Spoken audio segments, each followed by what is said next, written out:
اللہ جن سے پیار کرتا ہے انہی کو مشکلات کے راستے پر ڈالتا ہے تاکہ بعد میں انہی آنسوؤں اور تڑپتے دل کا سکون بن سکے۔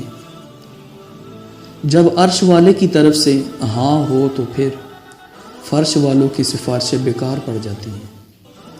کتنی امید ہے نا اس آیت میں۔ ہم دیکھ رہے ہیں تمہارا بار بار آسمان کی طرف منہ کرنا۔ کسی کی راہ میں کانٹے بچھانے والوں، کیا تم یہ نہیں جانتے کہ اس کے پیروں سے رسنے والا خون تمہاری قسمت کے صفحوں کو کالا کر سکتا ہے۔ یہ یاد رکھنا، اللہ کے ہاں ہر چیز کا حساب ہے۔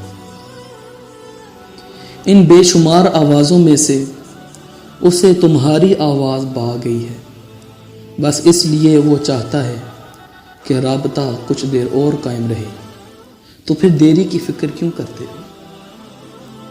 اگر اللہ تمہیں تمہاری کہانی لکھنے کا اختیار دیتا تب بھی تم اتنی بہترین نہ لکھ سکتے جتنی اللہ نے تمہاری لکھی ہے۔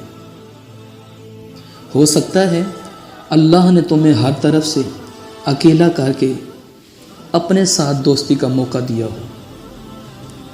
آزمائش طویل اس لیے بھی ہے کیونکہ تم درد میں ہی اللہ سے ملتے ہو، اور جب صبر کرنا حد درجہ مشکل ہو جاتا ہے تو یہی آیات نور سحر بن کر جگمگاتی ہیں۔ ان اللہ مع الصابرین، بے شک اللہ صبر کرنے والوں کے ساتھ ہے۔ اللہ تب طاقت بن کر کھڑا ہو گیا جب مانگنے والا تھک کر گر گیا۔